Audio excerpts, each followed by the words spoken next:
Welcome to the K2 Sales Podcast. I'm your host, Karen Kelly. Every week, I'll be sitting down with a sales executive where they'll share their stories and experiences that produce game-changing results. Let's be honest, sales can be a tough game. I'm sure at some point, we've all delivered a less than stellar demo, been ghosted by a client or two, and sometimes maybe we did more talking than listening. And that's where I can help. The stories and insights our guests share can be applied to your own business, your territory, or with your team, so you're not reinventing the wheel. Our weekly tactics and strategies help you get out of your head and start creating your own path towards game-changing results.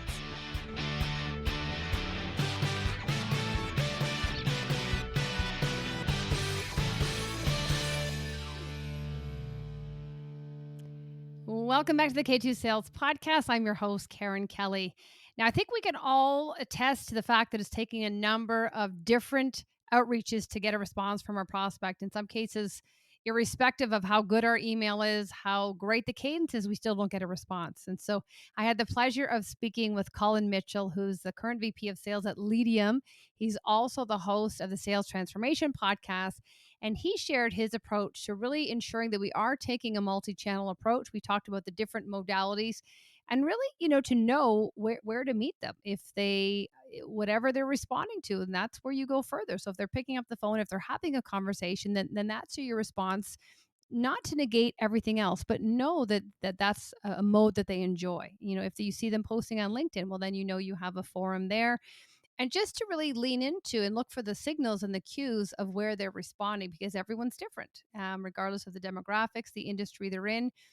We just have to be very mindful of what's working and what's not, and be okay to iterate to truly meet them where they're at. So encourage you to give it a listen. As always, we love to see what's working with you, what resonated with you. If you haven't left us a review, would love to get some feedback and a review, and also subscribe to the channel so you don't miss amazing guests such as Collin. Thanks for watching, everybody, and hope you enjoy the podcast. Now, I'm delighted to have Collin Mitchell on the podcast today and share his insights with what he's seeing about outbound channel optimization. So, Collin, welcome to the podcast. Welcome back to the podcast. Yeah, thanks so much for having me. I know that we had a fun chat last time, so excited to get in and talk about a topic that I'm in seeing every day and love talking about. Yeah, absolutely. And it's funny, when we last talked, I'm sure there was so many things that were different. I know for certain ChatGPT wasn't around, and that's what on everyone's mind, and we'll probably get into that a little bit. But I think when you look at, the time we're in, the layoffs, the SaaS economy, the tech that we're using and not using, outbound prospecting in general is tough. And I think there's a resiliency that is dwindling. And it's probably due to the fact that the skill set wasn't there to begin with, and it was masked by technology. But why don't you start with an overall, like if we zoom in and kind of what are you seeing in terms of, I guess, some of the challenges or roadblocks that the sales professionals are up against as it relates to outbound prospecting? Yeah, I mean it's the reality is it's gotten a lot harder. It's gotten a lot harder for a lot of people, just in sales in general.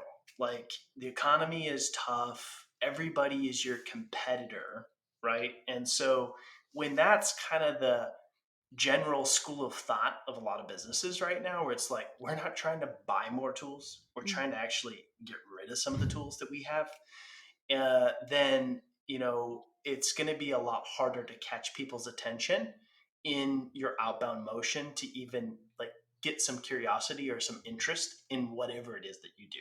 So that's like problem number one. But the other problem is that a lot of people are operating off an old playbook, right? Mm-hmm. And let me explain that a bit. What I mean is they're just kind of doing more activity, more emails, more calls, and really lack a lot of strategy. And people are, one, it's like, let's talk about email as a channel for a second. Everybody is getting way more email than they want to. And so it's hard enough just to even get into the actual inbox of your prospects. And then once you do, it's increasingly hard to catch their attention. And so that's the big problem with email right now, where people are not getting the replies. Everybody's seen a huge decline in email as a viable channel for outbound. And if you were heavily relying on email as your primary channel, then you're struggling big time. Mhm.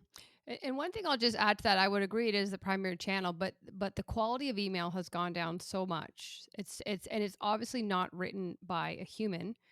And so, you have to understand that people are doing more, but there's more mediocrity out there than I've ever seen, even on LinkedIn in mail, like just messaging in general. It's just this mad desperation. And it feels like if you work it backwards, they're compliant. They're hitting their whatever their KPIs are to send emails. But it's like, but the quality is it's not there. So of course you're not going to get a response. Oh, it's so bad. I mean, and I think it part of it comes with like the leadership. Like people are chasing metrics that don't matter. Hmm. They think replies matter, like just replies in general. Um, I get a lot. I get prospected a lot, so I get to see a lot of this stuff. And somebody from a very large tech company that we all know, and that is probably in most people's tech stack today, sent prospected me, and the message was terrible. Hmm. And I said, "Hey, can I give you some feedback? Like this is not for me. Like I don't need this, and here's why. But can I give you some feedback?" And he's like, "Oh, I was actually just testing this template that somebody else gave me." And I'm like, "Well, the fact that you thought this template was like good enough to test is a huge problem." And his response baffled me. He says, "I got you to reply, didn't I?" And like the fact that salespeople today think that getting somebody to reply is winning is a problem. Yeah. Yeah, but that's what they're being that's the instructions above, right? The reply, but I mean, does FU count as a reply or take me off your list or unsubscribe? I mean, yes, they're a reply, but not the one you're looking for. Yeah, yeah. And so that's part of the problem. But the thing is what works today is really optimizing the experience Hmm. in your outbound motion based on where you think your prospects are most likely to respond. And so there's really three simple questions that you need to answer. And you have to either hire somebody to do this, you have to build internal process around this. And the problem is most sales reps won't do it. But it's channel optimized outbound. And what that means is you answer three simple questions for each of your prospects. Do they pick up the phone? Do they reply to emails? And are they active on social? And depending on the answers of those questions, you can prioritize where you reach out to them to get their attention. Hmm. And would you, once you have identified that, Colin, would you segment lists based on sequences that start with a phone or start with, or more heavily focused on those areas where they do hang out or they do respond? Yes. So the ratio of the steps in your sequence, and it would be, you would have specific like segments of your list based on what channel is the priority. Hmm. And so you would, and now I'm not saying like, hey, if there's somebody who picks up the phone, only call them and don't do anything else. Right. Or if there's somebody that's active on social, only reach out to them on social. Because these channels still need to support each other and still need to work as a multi-channel approach, but you can prioritize that specific channel because you know you're most likely to get a response there. And how do you test these to determine whether or not they do pick up the phone or they do enjoy email? Yeah. So there's a way to test to see if they reply to cold email, Mhm. which is like nothing to do with your product, nothing to do. You can just like email them something and see if they reply, Mhm. which is hard to pull off for a lot of companies, but it's possible. You can call them in a general way, not pitching your product prior, like ahead of time, before putting them into a campaign, and to see if they're people that pick up the phone. We've also seen trends where we've tested some things where there's certain personality types of Mm. people that are most likely to pick up the phone, and so that can be sort of an indicator of like, hey, we should prioritize phone in this sequence because they're an I type person who likes to talk and values relationships and so on. And then social is like really easy because there's lots of tools Mhm. out there today that'll tell you, how active somebody is on social media, like LinkedIn Yeah. specifically. Like B2B is my world. So I don't know if they're dancing on TikTok or any of that other stuff, but that one is easy to pull Yeah. off, right? And then we can dig into social for a little bit because even how most people are doing social is terrible. Like just because um, somebody's active on social doesn't, mean, hey, let's go pitch them in the DMs. Okay, so let's, because we're on social, why don't we hang on to social? Because I agree that it's following the suit of email, in that there's a lot of garbage out there, and it's this pitch slapping. And even my junk folder in my email is almost larger than it's everything is going, I'm putting into junk because there's just, it's so much. So let's hang on social for a minute, and why don't you talk to us about, I guess, best ways to prospect, knowing first of all. So I mean, I use the 30 days if they post in the last 30 days, and then you're following them if you have Navigator, and a great tool there to really engage from a timely standpoint and know what they're doing. But beyond that, how can we leverage, once we know that they're on social, leverage social to as a channel for prospecting? Yeah. So a couple things. Number one, do not connect and pitch. Like that's the quickest way to lose any chance of getting a conversation started or building a relationship with your prospect.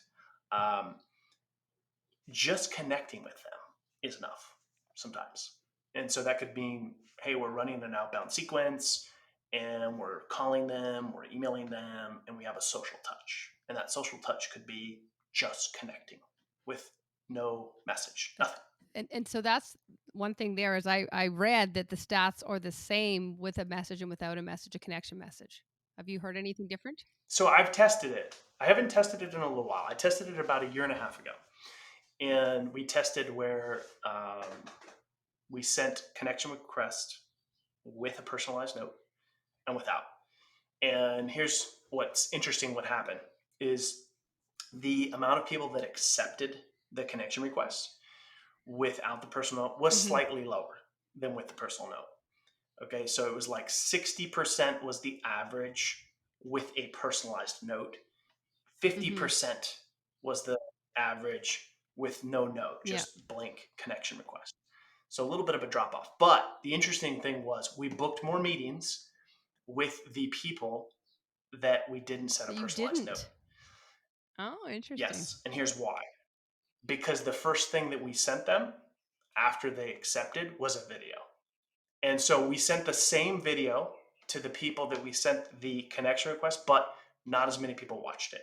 Or they felt like they already maybe, yeah, I don't know, but I think that they just felt like, oh, they already heard what we had to say in the message. So they didn't listen to the video, they didn't watch the video. And it wasn't the video was not the first impression that they had. Yeah, I'm wondering also, because you gained permission. They accepted, so it was on their terms. They're like, okay, I'm willing to partner in with you, and now because of that, okay, I'll take what you gave me. Whereas before it was almost unsolicited, not unsolicited, but they hadn't. I'm just, that just came to my mind now. I think also just people are naturally curious. Yeah. So when you don't send a note, they're like, Hmm. why is Karen connecting with me? Like, what. Yeah.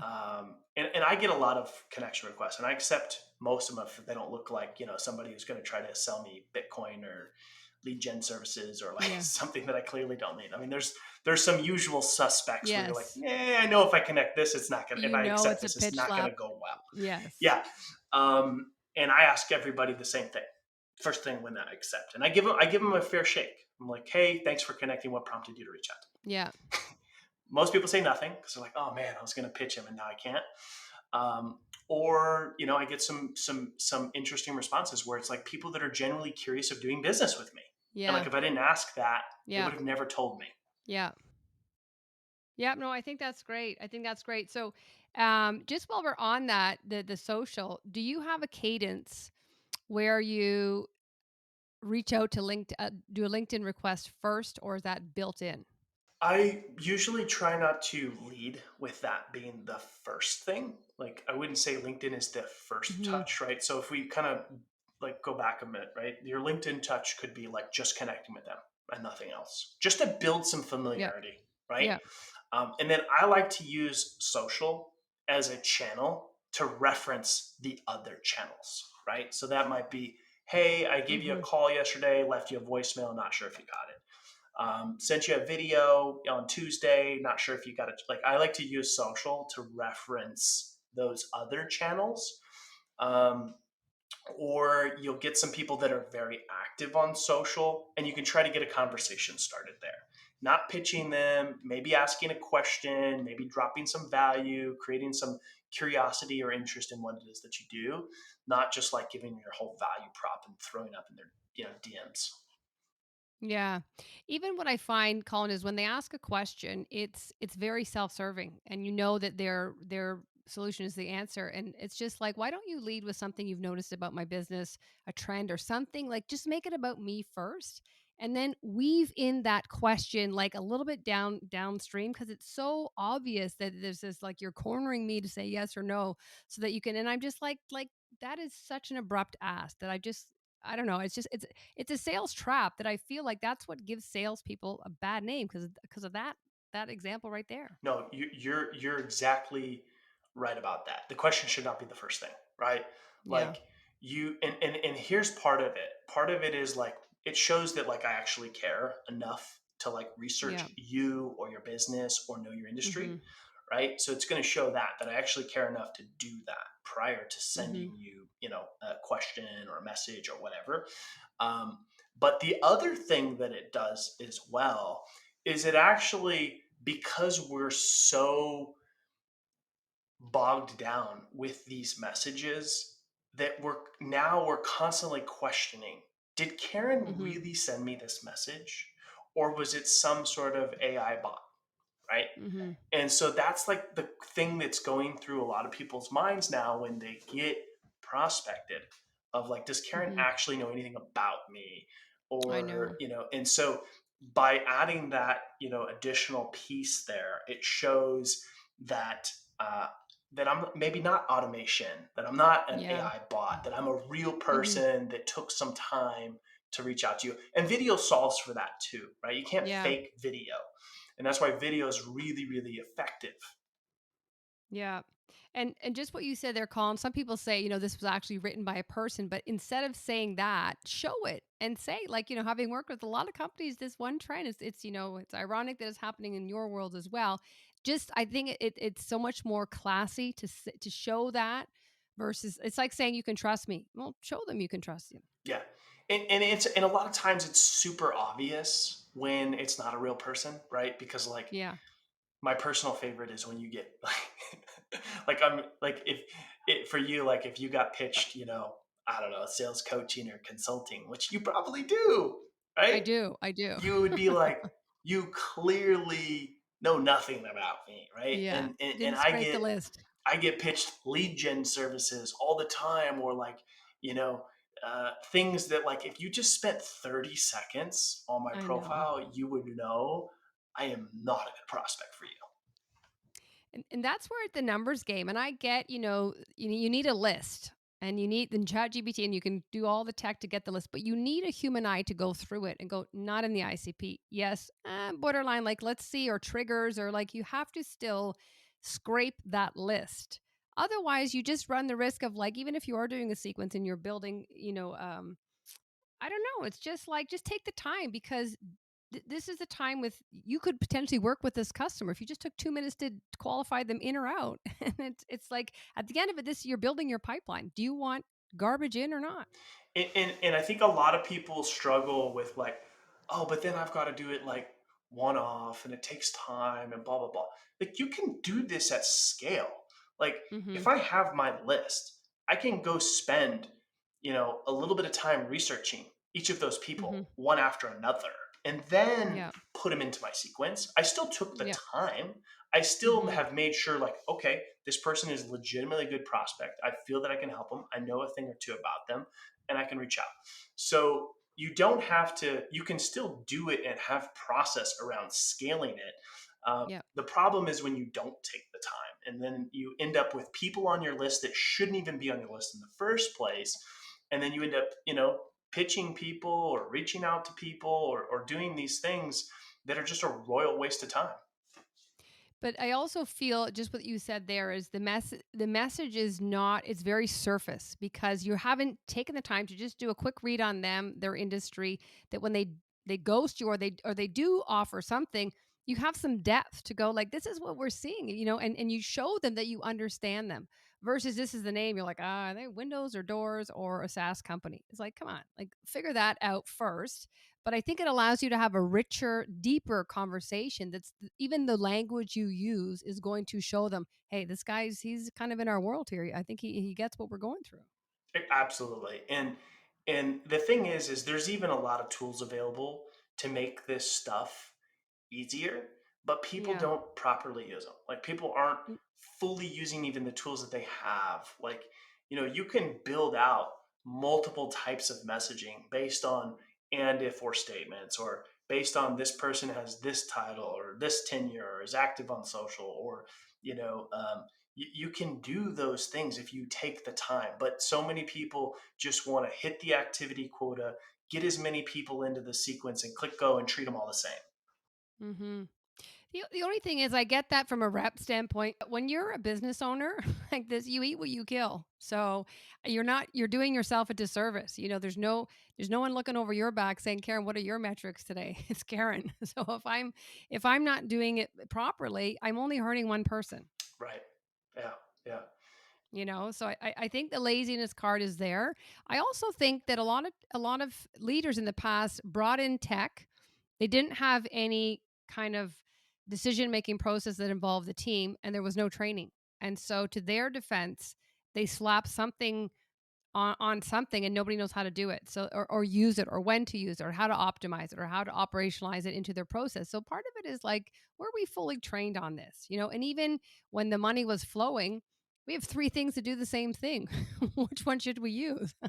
Yeah. Yeah. And or, like, it was just kind of like, this tech looks cool, let's buy it. And there wasn't a lot of people really spending time Hmm. to identify, like, are people even fully adopting it? Does Yeah. it actually move the needle for us as an organization? Hmm. And now you see a lot of tools that are just like, trying to condensing tools, where it's like one tool now does the Hmm. same, does what three or four tools would do previously, right? Hmm. You see a lot of that Yeah. now. But I think also people tend to think it's like quality over quantity, right? And they're like, hey, we're either going to play the numbers game, or we're going to be like really super overly personalized and just like really custom. And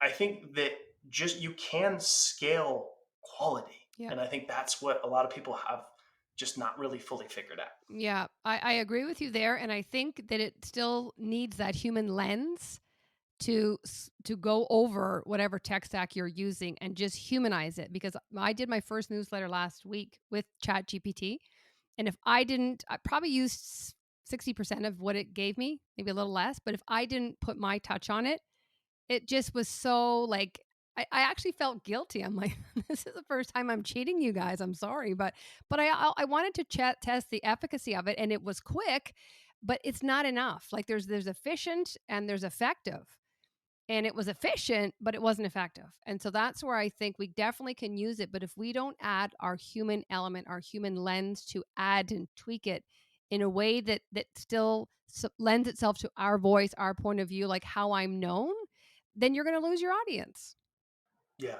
And I think a lot of people that have sort of just started to use GPT haven't spent enough time to like really build up enough context with it, where Hmm. it's like, okay, it knows me, my thoughts, my voice, all of those sort of things Hmm. that it doesn't know, right? If you just put these very basic inputs in, and you're just kind of using it because you don't want to put the work in, Yeah.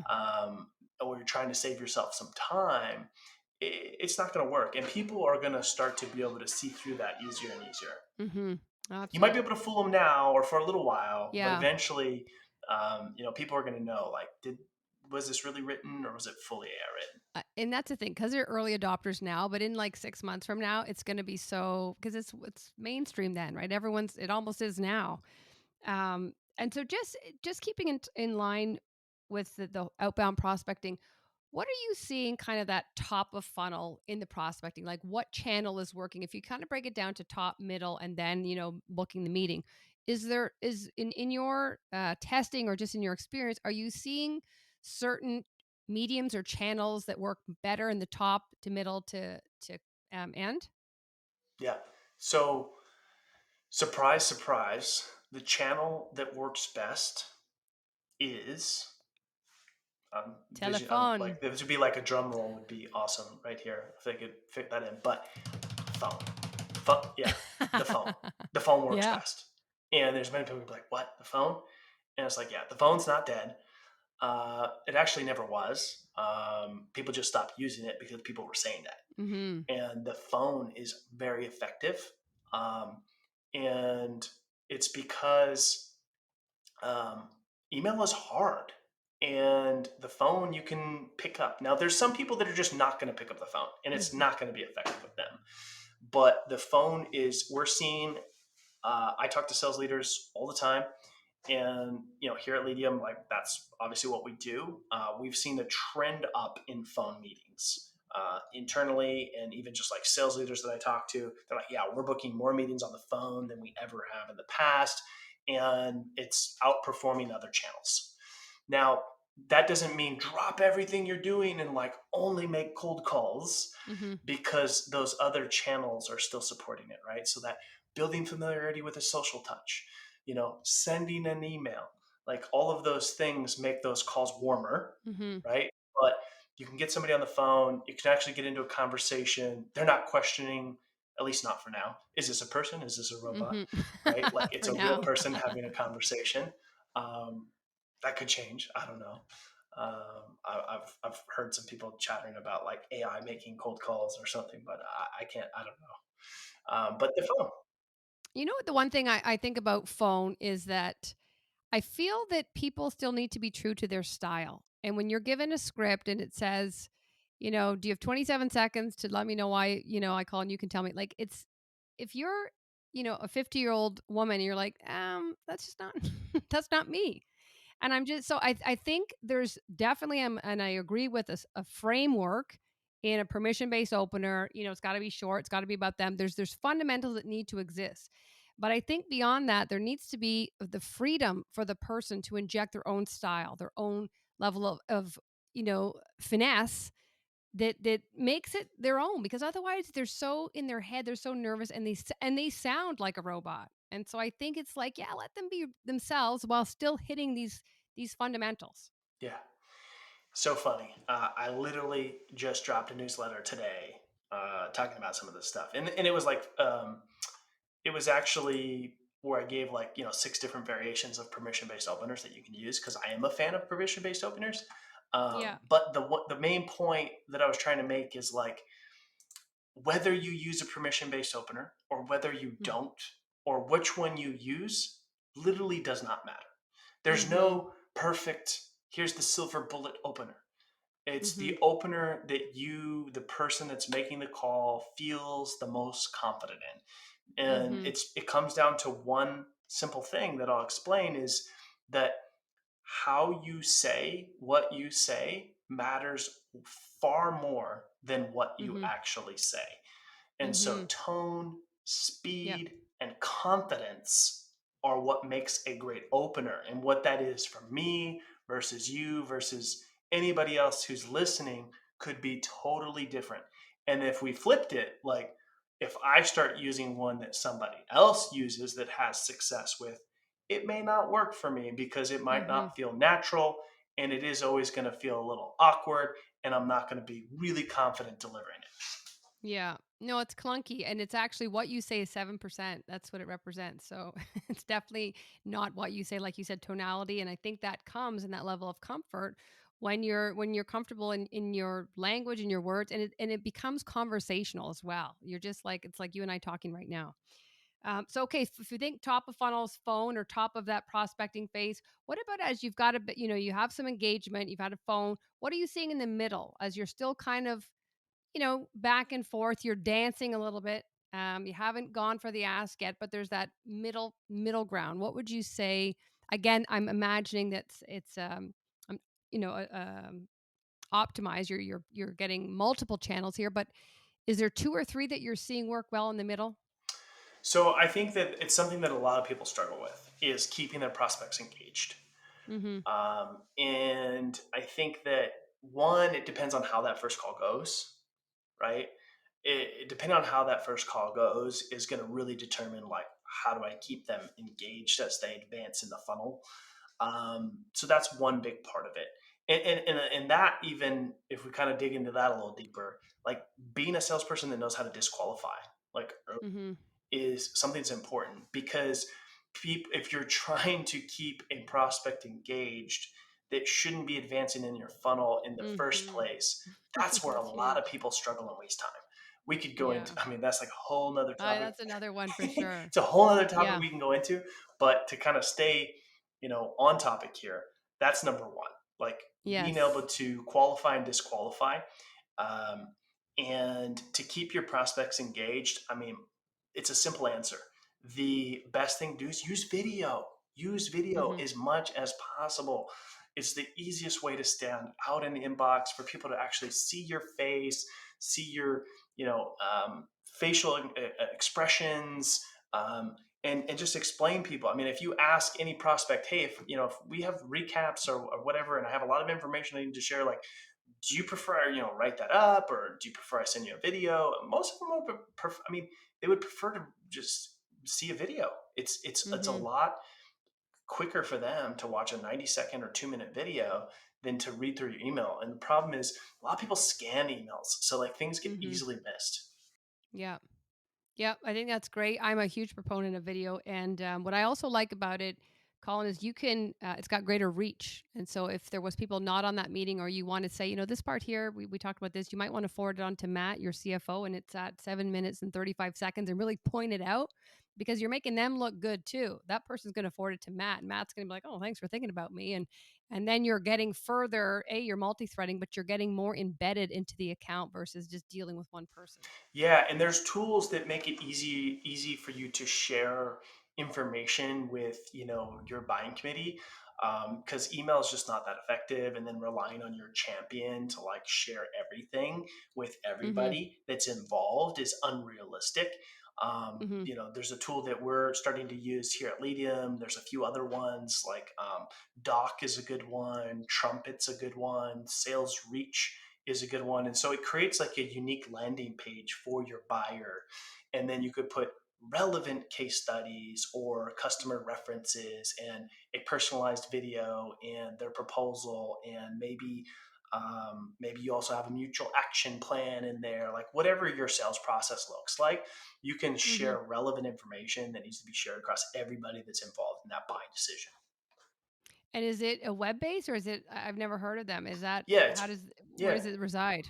Yeah, it's web based, so it's like the salespeople have the ability to create a landing page specific for the buyer, without Hmm. having to ask marketing for help, and Mhm. so they have like these templatized ones, and if I'm meeting with ABC company, I can click a button, it'll clone that Mm. one. I can put a personalized video in there, any relevant links, everything that I need to share with that group of buyers, for that active deal. And that's an easy way to keep everybody engaged. And then you can add stuff there as you go on, or whatever the case is. But it just makes it really easy, especially when you're maybe dealing with multiple people and not Yeah. everybody's always at every meeting. But you know what's nice about that? It's kind of like an overall mutual action plan because it gives them, if they've never, I mean, our role now is to help them buy and make a decision. And so when they look at this big landing page, they can see the various where they're at, where the still the gaps are to get to buy, and then you are the one that fills in those gaps for them. So I like that. And one question about that: can you see if they've read anything or logged on or accessed anything that you've shared on the platform? I'm not entirely sure. I think you can see if they've like clicked it and such, and stuff like that. It's something we're actually in the process of setting up here for ourselves. I've used some of them in the past, and all of them are a little bit different. But yeah, I think there Mhm. is like, you can see if they've watched your video or if they've, clicked your link or if it's been shared with somebody else. Like there's definitely some analytics there. Mhm. I think that's good, especially in complex deals when there's a lot of moving parts, moving people. That would be helpful. And so when we're getting close to the meeting, the demo, like bottom of the funnel, what is there some is there a channel that works better than others at this point? So the answer is yes, but it's not one specific channel. It's what channel were they most engaged with? Mhm. So that could be phone, that could be text, that could be social, that could be email. I think that if somebody was most engaged on one channel and then like trying to move them down the funnel and you're engaging them with on another channel and you're getting ghosted, or maybe there's just somebody who's active on social and they hate Mhm. email, maybe they prefer text messages than calls or whatever the case is. You should That's something you can address with your prospect early on. Hey, as we kind of going to be spending some time together,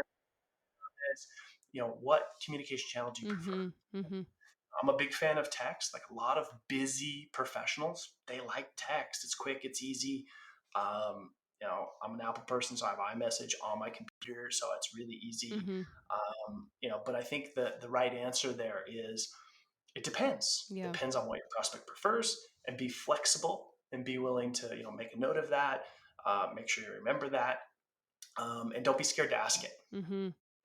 I think when you take a step back, it is common sense in that, like, look at the cues, look at the signals, look at the responses. If you're doing one thing, you're getting nothing. You get another thing, you're getting more. We'll stick with that, and still add other things because, like you said, text. One thing I do, I say, do you mind if I text you, or can you share your mobile number with me? I think that one needs permission because it's almost personal, but what I love about that, it's 100% open rate and it's immediate. Sometimes you just need, like, are we going to are you including this in it, yes or no, because there's a lot of things hinging on that, and you can just get a quick response. So I think it's even in your CRM, think about when you're talking to these prospects, can you write down, can you create a column that says phone, love phone, like text, got approval for text, like things like that, to give you reminders as to how they like to be engaged. But even by asking them, it's a sign of respect. It's saying, look, I want to maximize or optimize our time together, but I also want to be respectful of, the type of communication that you prefer.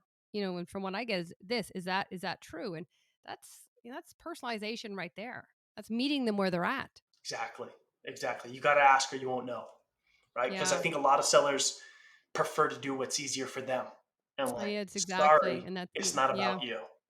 I know, and that's so true. And think about even when you're emailing something, like even your boarding pass. Do you want to receive it by text, email? They were giving you, like, what do you prefer? We need to be doing the same. Do you want me to phone you? No. Yeah, whatever. I hate the phone. Yeah. I mean, That's there's great. even Thank some you. people that like, they hate Zooms. They're like, I'm on Zooms all day. Can we just have a phone call? It's like, It's yeah, so true though. And sometimes it's like I don't need to see you right now because if I Zoom, I can do it when I'm driving somewhere. I mean, phone, I can do it when I'm Zoom. You kind of have to be at home usually, right? yeah, yeah. And so, yeah, I think we're moving away from that and there's some freedom now. And like you said, it shows that I'm not completely focused on myself. Like what's easy for me or what's safe for me. It's not about us, sadly. Colin, thank you so much for sharing what you're seeing in terms of the best channels. And it's a multi channel approach, but I think there's some in there like video that, there's some people still not using video. And I just don't get it. I just don't get it. Um, Drives me nuts. well, and I just say the quicker you get over it, well, the fact that you're not doing it, you're making it about yourself and you're doing your prospect a disservice because we're competing against robots. You flip on your camera, you've shown the world you're not a robot. You're a step above your competitor right there. Right. So thank you for sharing all the various mediums for outbound prospecting. If anyone's looking to learn more about you or Medium, where can they, and your podcast, what's the best way for them to reach out to you and find you? Oh, so many options there. Yeah. Medium.com. Medium.com is a good place to, learn more about Medium. And then if you want to connect with me, like, first of all, thanks, Karen, so much for having me on the show again. First thing you should do is just like write a review for the show. Make sure you subscribe, share it with your friends. It takes a lot of work to put on a good quality podcast. It's the best way you can show your gratitude is by doing those things there. And if you are a podcast geek like me, and you want more podcast content, you can check out Sales Transformation. We drop daily 10-minute or less episodes there to help transform the way you sell on every podcast app. Awesome. That's amazing. So we have a multi-channel to reach out to you as well. And we know we have to be specific as to why we reach out on LinkedIn because there's a bit of a gatekeeper there, which is good. Yeah. Yeah. Awesome. Well, thanks so much, Colin. And thanks for tuning in, folks. And we'll see you next time.